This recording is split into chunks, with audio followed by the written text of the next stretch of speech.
In 2025, deep inside a satellite data center on the edge of Perth, a single line of code blinked awake after 10 years of silence. A checksum error. Just a fragment. 3 characters out of place. But to the analyst on the night shift, it didn't look random. It looked alive. The archive belonged to the Inmarsat 7 telemetry array, the same constellation that once listened for a missing aircraft in 2014. Every 30 seconds, it had recorded handshakes, tiny pings between satellites and an aircraft's transponder, until one night, the pings simply stopped. For a decade, those logs gathered dust. Until a new AI validation sweep flagged an anomaly in one file, a pattern that shouldn't exist in pure noise. At first, the technician thought it was crosstalk from a weather balloon. Then he magnified the spectrum. Beneath the static was structure, binary pairs repeating every 0.87 seconds, as if someone was trying to speak through a broken machine. What could produce a signal like that? A stray satellite echo? Residual solar interference? Or something transmitted from below the cloud layer, from a device that should have died 10 years ago? Cross-checking metadata revealed its origin tag, 370-alpha, a label used once, in 2014, for a communication relay linked to a commercial flight that never landed. For the engineers on duty, this was impossible. The aircraft associated with that call sign was declared lost, its wreckage scattered across the southern Indian Ocean, or so we thought. Yet here was data suggesting a transmission long after contact was supposed to end. So what was this echo? A glitch in a decade-old dataset? Or the digital footprint of a message that never reached the world? And if someone really did send it, who were they still trying to reach after all this time? Rewind 10 years, March 8, 2014. A clear night over the South China Sea. Malaysia Airlines, Flight 370, a Boeing 777, rolls down runway 32R at 12:41 a.m. local time, carrying 239 people. At 1:19 a.m., the co-pilot reads the final routine sign-off. "Good night, Malaysian 370. A phrase so ordinary it almost disappears into the static of everyday aviation. 2 minutes later, silence. The transponder, responsible for broadcasting the aircraft's identity and altitude, was manually switched off. Not failed. Disabled. Civilian radar lost the target instantly. But unseen by the public, military radar kept watching, tracking a ghost crossing Malaysia's spine, turning west over Penang, then southwest toward the Andaman Sea. No distress call, no mayday, no mechanical warnings. Just an aircraft moving deliberately through the world's blind spots. At first, officials assumed an electrical failure. Then came the discovery that the plane kept handshaking with a satellite. Automatic digital pings between the aircraft and an Inmarsat node orbiting above the Indian Ocean. Every hour, one pulse. A heartbeat from a vessel no one could see. Analysts later mapped those pings into an arc, a curve thousands of kilometers long, stretching into the southern Indian Ocean. It suggested the aircraft flew on autopilot for 6 to 7 hours after disappearing from radar. International teams combed more than 120,000 square kilometers of sea. Fragments washed ashore in Réunion, Mozambique, Madagascar. But the fuselage, the black boxes, never surfaced. The world called it the most expensive search in aviation history. Families called it a void. In 2018, Malaysia's final investigation report stopped short of blame. It confirmed that human intervention could not be ruled out, and that the sequence of manual switch-offs appeared intentional. But why? Sabotage?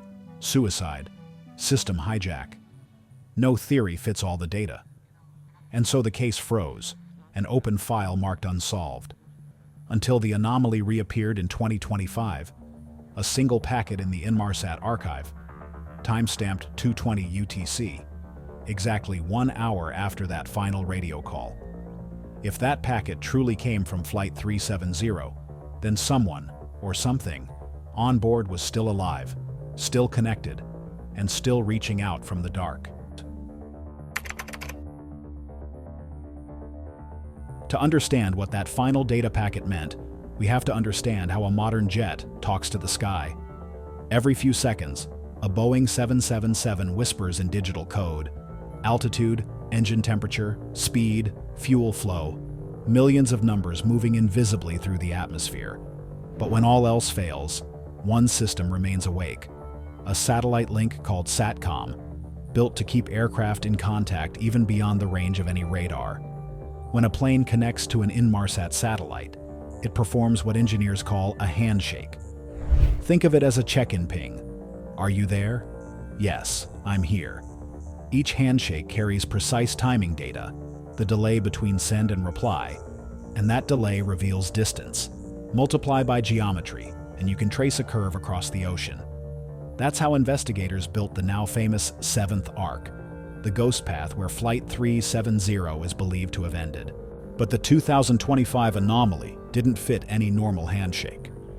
Its pulse length was off by 0.87 seconds, too long for routine satellite lag, too short for a second aircraft. Something was injecting its own rhythm into the signal, like a voice speaking through static.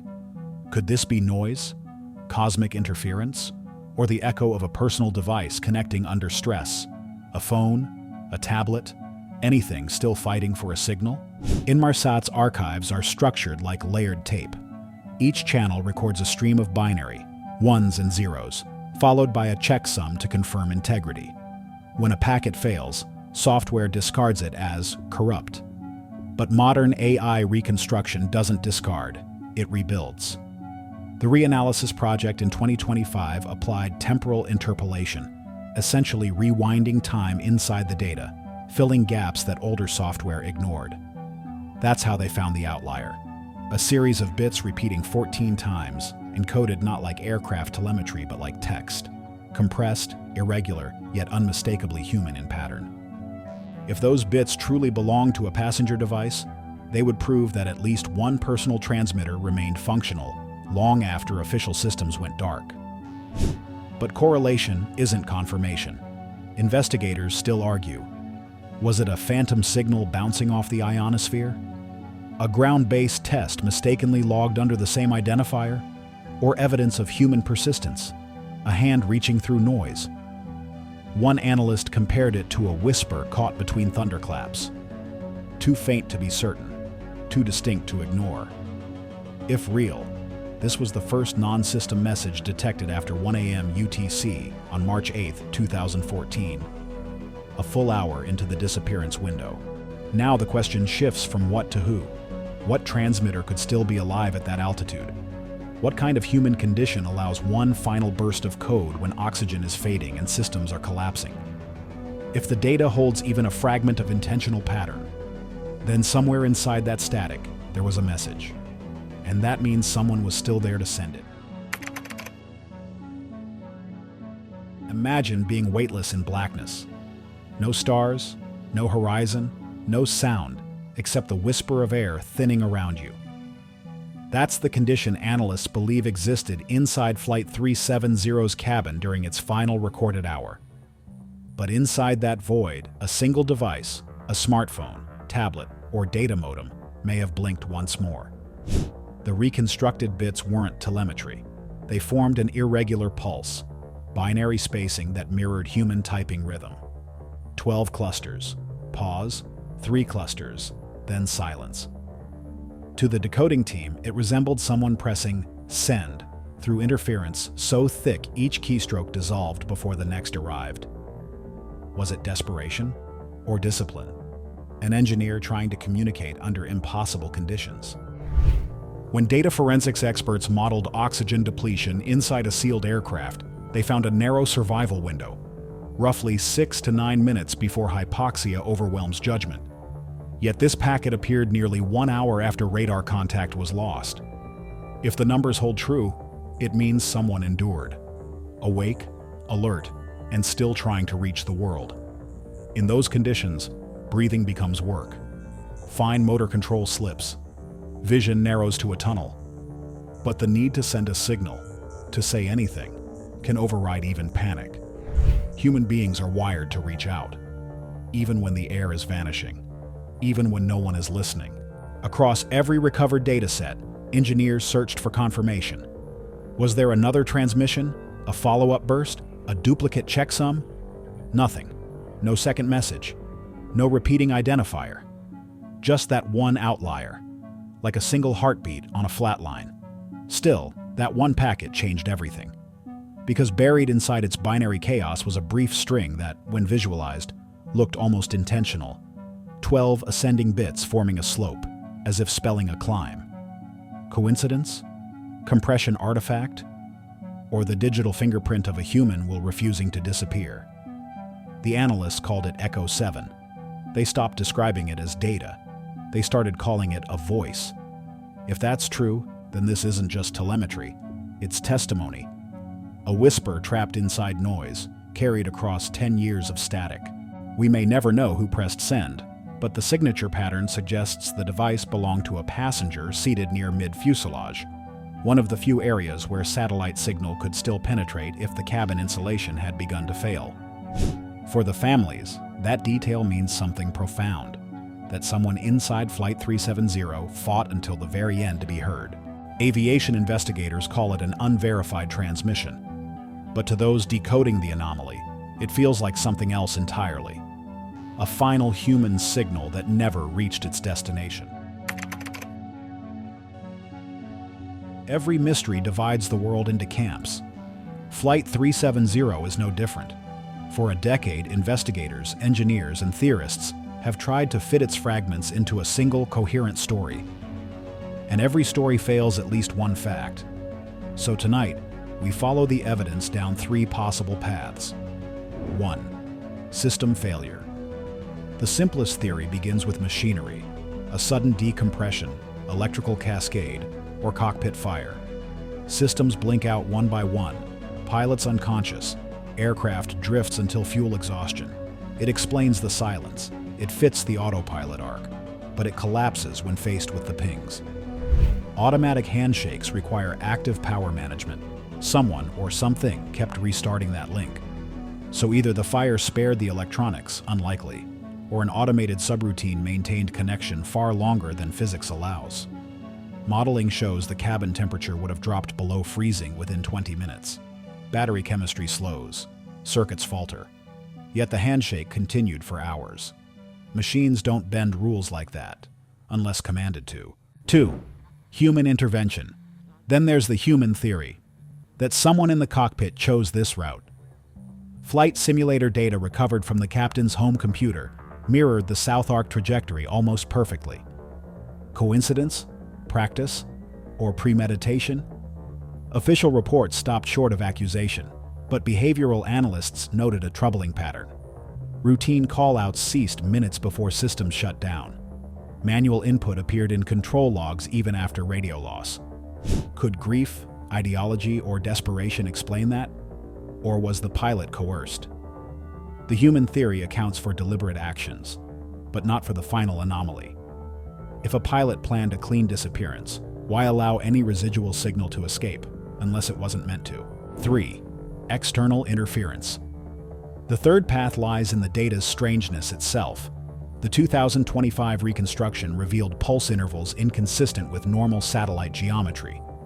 Some physicists suggested signal spoofing, a remote override mimicking aircraft transmissions.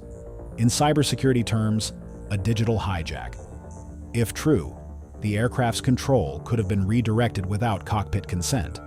A chilling possibility, but one increasingly plausible in an era of remotely piloted systems. Others argue the anomaly came from Earth reflection, a delayed bounce off ionized ocean layers creating a false position. That would make the so-called Echo 7 a mirage of mathematics. So which is it? Hijack or hallucination?